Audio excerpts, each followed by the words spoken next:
रमेश शर्मा जी, कल के नायक आज के खलनायक तब्दील होते हुए दुनिया के तमाम देशों में दिखाई दे रहे हैं।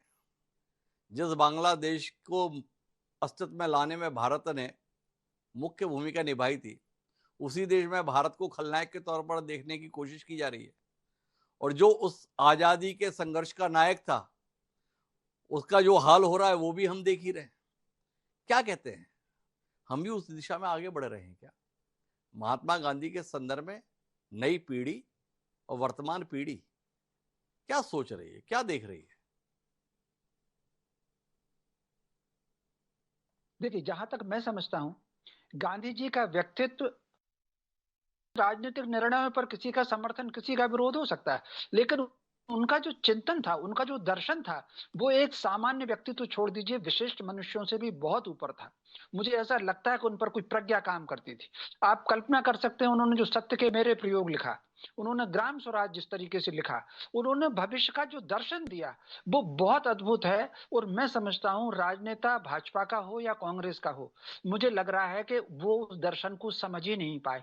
इसलिए राजनीति के पहले दिन से गांधी जी का नाम तो लिया जा रहा है, लेकिन राजनीति के पहले दिन से सरकार के कामकाज में गांधी जी का दर्शन मुझे दिखाई नहीं दिया। अगर गांधी जी का दर्शन दिखाई दिया होता, तो उन्होंने जो ग्राम स्वराज की बात कही थी, उनके सिद्धांत के विरुद्ध है ये मनरेगा की योजना। उन्होंने गांव के प्रत्येक व्यक्ति को आत्मनिर्भर होने की बात कही थी, ये तो मजदूर बनाती है ये योजना। तो कुल मिलाकर के आप अगर देखें, तो गांधी जी के 1938 से लेकर के जो उन्होंने लेख लिखे हैं राजनीति पर, कांग्रेस पर भी जो उन्होंने कटाक्ष किए हैं, वो सारे के सारे प्रमाण के मौजूद है। तो मोटे तौर पर कहीं ना कहीं गांधी जी के नाम का तो उपयोग हुआ। आप कल्पना कर सकते हैं, गांधी जी का जो अंतिम अनशन है 14 जनवरी से 18 जनवरी तक, वो नेहरू सरकार के खिलाफ अनशन उन्होंने किया था।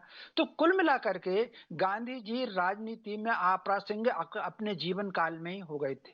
अब दूसरा आते हैं हम इस योजना को लेकर के, मैं समझता हूं। नहीं नहीं रमेश जी, आपने बहुत बड़ी टिप्पणी कर दी। आपने कहा गांधी जी अपने जीते जी अप्रासंगिक हो गए थे। गांधी का अनशन काम नहीं आया था। गांधी के अनशन पर सरकार का ध्यान नहीं गया था। गांधी ने जो चाहा था उस पर सरकार ध्यान देने को विवश नहीं हुई थी। कैसे आप जैसे सुधी पत्रकार ने कहते हैं कि गांधी अपने जीते जी अप्रासंगिक हो गए थे? नहीं नहीं, मैंने ये कहा कि राजनीति ने उनको अप्रासंगिक कर दिया था। राजनीति ने उनको बहुत दूर कर दिया था। जो मैंने कहा कि उनका व्यक्तित्व तो इतना बड़ा था कि सामान्य व्यक्ति उनकी समझ ही नहीं पाया, कोई राजनेता उनके व्यक्तित्व को नहीं समझ पाया। तो राजनीति ने उन्हें अप्रासंगिक कर दिया था, गांधी अप्रासंगिक नहीं हुए। और हो सकता है अगर फिल्म में कुछ सेंटेंस निकला हो, तो मेरा उद्देश्य यह है कि राजनीति ने गांधी जी को अप्रासंगिक किया।